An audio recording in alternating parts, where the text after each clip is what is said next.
México es uno de los países más expuestos a los ataques cibernéticos. El caso del Dark Tequila, a mediados del año pasado, puso en evidencia el alto grado de exposición que tiene el sistema financiero de este país y sus debilidades en cuanto a ciberseguridad.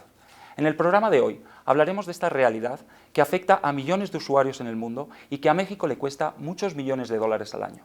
Para esto me acompaña en el estudio Brian Smith, que tiene más de 20 años de experiencia en empresas de tecnología, fue el arquitecto principal de Endgame y fue director de tecnología para el Departamento de Defensa de los Estados Unidos. Actualmente es director de tecnología para Cydian Security y se encuentra aquí de visita en México para la conferencia de InfoSecurity. Brian, buenas tardes. Buenas tardes. Cada día compartimos más datos personales a través de medios digitales y cada vez prestamos menos atención a los detalles. ¿Qué tan expuestos estamos como individuos a los ciberataques? Hoy estamos mucho más expuestos que nunca antes. La mayoría de los ataques que suceden en el mundo suceden globalmente, así es que México no está inmune de estos ataques que otros países suceden. Y bueno, al estar en las redes sociales, todos utilizamos los servicios de las nubes y de nuevos productos, nos estamos exponiendo cada vez más a este tipo de ataques, así es que está en aumento. ¿Cómo podemos como usuarios proteger nuestra identidad personal? Hay que tener cuidado con lo que compartimos, hay que entender que cuando compartes algo en Facebook o en Twitter o en las redes sociales o incluso por correo electrónico, esta información dura para siempre. Y quizás no podamos borrarla después. Así es que hay que entender, si estamos compartiendo algo en línea, hay que entender que nos sentimos bien que esto se va a compartir para siempre. O mejor, no compartir.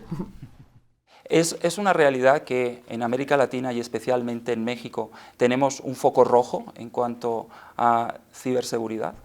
Yo diría que en los últimos 2 años ha habido una gran cantidad de actividad con los mexicanos y con la red financiera mexicana. Y esto no es solamente aquí, es también los usuarios que dependen de esta tecnología, de esta infraestructura para hacer negocios, para pagar sus cuentas.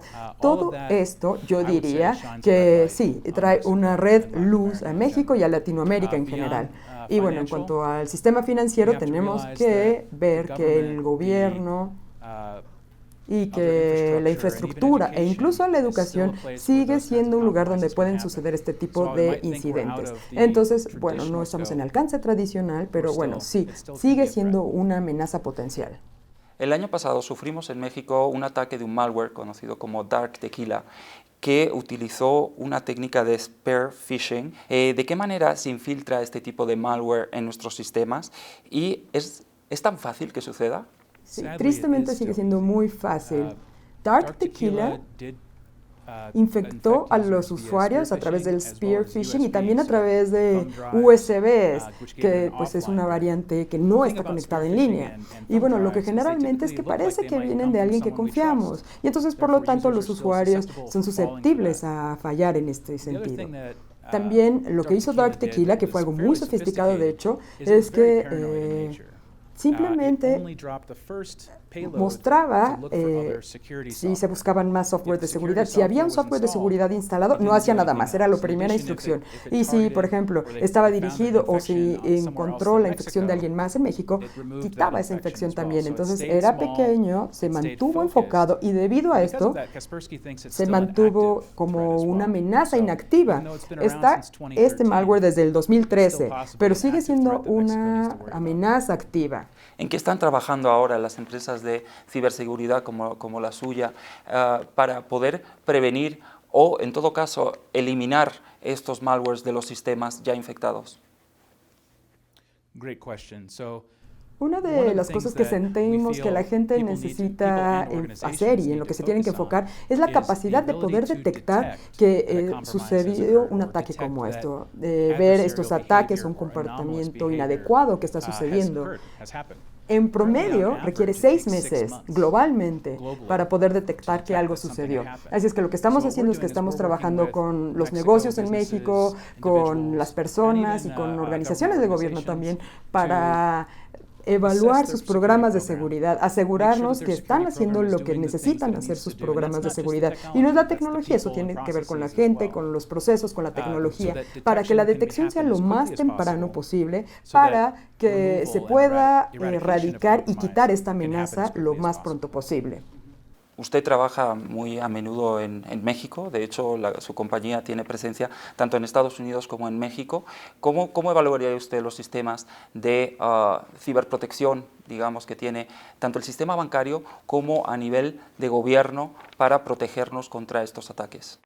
Yo diría que se tienen que actualizar en algunos aspectos, porque bueno, la seguridad se ve como algo que cuesta y necesitamos verlo como una inversión. Necesitamos verlo como una inversión para proteger y no solamente para proteger los datos y la información competitiva, sino también la ventaja que representa para México, ventaja para los negocios, con relaciones internacionales y también para nivel interno en el país.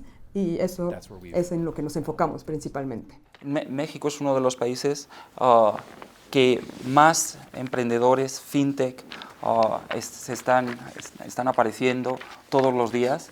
Sin embargo, es un tema muy relevante para ellos, la ciberseguridad. Llegará un punto en que eso impida seguir desarrollándose esta industria fintech que es tan importante para la bancarización de este país.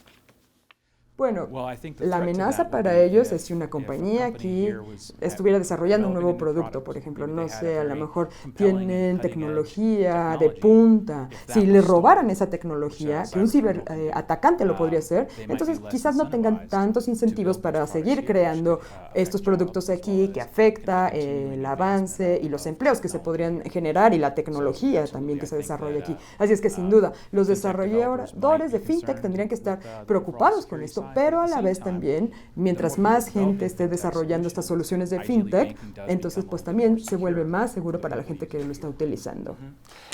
Son muy caras, son muy costosas las soluciones de ciberseguridad para las empresas. Podrían ser. Sí, esto también nos lleva a entender dónde estamos invirtiendo dinero, dónde estamos poniendo los recursos. La capacitación podría ser costosa, pero bien vale la pena invertir en nueva gente para asegurarnos que la gente se desempeñe como tienen que hacerlo. Y quizás podemos ver que hay una brecha en la tecnología en la que tenemos. Esto también es algo que vemos con frecuencia, que la tecnología quizás esté retrasada 15 o 20 años. Y esto también necesita tener una inversión en la tecnología. Entonces sí representa un costo, pero también creo que tenemos que ver esto más bien como cómo nos va a ayudar esto para ahorrar dinero. El promedio global, el costo global promedio de uno de estos afectos es de $4 millones estadounidenses. Y bueno, tener estas amenazas es también muy caro. $4 millones para una empresa ¿de qué tamaño? Es verdad que podemos estar hablando de un costo muy elevado para empresas que a lo mejor tienen un radio muy pequeño. Exacto, correcto. Y este es el promedio, 4 millones en promedio, también considerando las pymes, pero también para compañías más grandes podría ser cientos de millones, pero incluso para una compañía pequeña. He trabajado con pequeñas compañías de inversión que tenían pocos empleados, pero sí, incurren en pérdidas de millones de dólares. ¿Cuáles son los desafíos que usted ve en adelante como proveedor de servicios de ciberseguridad? Porque obviamente esto no es un problema de ayer, ¿no? Los problemas de ciberseguridad llevan años produciéndose y cada vez son peores y, digamos, más profesionalizados. ¿Cómo están viendo ustedes el futuro? Bueno, un problema para mí y donde quisiera ver que algo sucediera es un cambio en el futuro, donde todos parecemos estar en distintos puntos de partida. No hay mucha homogeneidad entre las organizaciones, entre las compañías.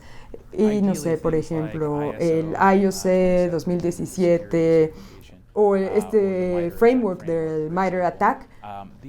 Esto puede hacer que las compañías estén en el mismo canal y podemos avanzar más rápido porque estamos aprendiendo de otras compañías también, porque no estamos repitiendo los errores que otros ya han cometido. Entonces, si vemos los planos que existen, si colaboramos, si nos comunicamos entre nosotros, entonces no vamos a tener tanta diferencia y desventajas cuando tengamos un ataque. Y esto es donde me gustaría ver el cambio. En el caso de los ciberataques, además, no existen fronteras. Es decir, que la vulnerabilidad de México puede afectar a empresas que tengan sedes en otros países fuera de México y que puedan recibir un ataque que llegue por México hasta su sede. ¿Cómo están manejando esa parte? Esto es un perfil de riesgo y esto es un problema real porque no hacemos negocios solos, no operamos desde silos, desde la compañía más pequeña a la más grande, dependemos de proveedores, de relaciones con otras personas que pueden estar en otros países, que pueden tener presencia en otros lugares para el desarrollo de software, por ejemplo. Entonces, estos son riesgos que tenemos que entender, no para eliminarlos nada más, pero entender cómo podemos operar de manera segura con esto. Entonces, esto sin duda es un punto de partida de mi exposición y a partir de ahí puedo diseñar un programa de seguridad para detectar, remediar y resolver estas amenazas. En el foro de InfoSecurity has estado hablando sobre un marco de trabajo que se llama MITRE. ¿En qué consiste exactamente y qué ventajas podría ofrecer para un país como México? Bueno, primero que nada es totalmente abierto. Por ejemplo, el iOS 2017 tienes que pagar para algunas cosas, le tienes que pagar a las compañías. Esto es un proyecto de la comunidad. Todos pueden aprovecharlo y todos pueden contribuir sin importar dónde estén ubicados. Y en lugar de solamente decir, bueno, esto es lo que tenemos que hacer y preocuparnos y generar para nuestros programas de ciberseguridad, nos da un plano para construir un programa de seguridad. Y bueno, cuando escuchamos estos MITRE attacks, por ejemplo, y bueno, voy a hablar de lo que incluye, pero podemos probarlo y ver cómo se desempeña y podemos evaluar si funciona y saber si vamos a estar mejor en el futuro.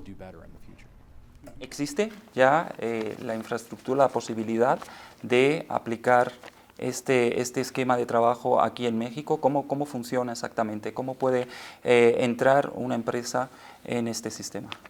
Pues son proyectos de fuente abierta que las compañías pueden ver y pueden probar sus productos actuales, pueden probar y ver. A ver, permíteme retroceder. El MITRE ATT&CK se organiza en tácticas, entonces hay distintas tácticas que describen todo el ciclo de vida de un ataque y en cada columna de esta técnica, de este framework hay técnicas y muestra cómo un adversario podría accionar. Por ejemplo, Dark Tequila, este spear phishing, este correo de spear phishing, esta infección por USB. Estas son técnicas que podemos probar, entonces no tenemos que esperar a tener la infección con un malware para probar si funciona nuestra estrategia de seguridad. Y bueno, también son herramientas libres, de fuente abierta para las compañías aquí en México, para que las prueben y también tiene la evaluación de productos donde se evalúan productos nuevos para ver qué tal se comportan cuando hay un ataque. ¿Me podría dar algunos ejemplos de empresas para las que sería beneficioso o incluso necesario hacerlo cuanto antes? Pues bueno, creo que hemos visto una tendencia en los últimos 2 años en que la seguridad se veía como, bueno, tenemos que estar monitoreando todo. Entonces, el logging, por ejemplo, centralizado para los productos SIEM, o por ejemplo, algún incidente de seguridad o un manejo de un evento. Entonces, era demasiado ruido el que había.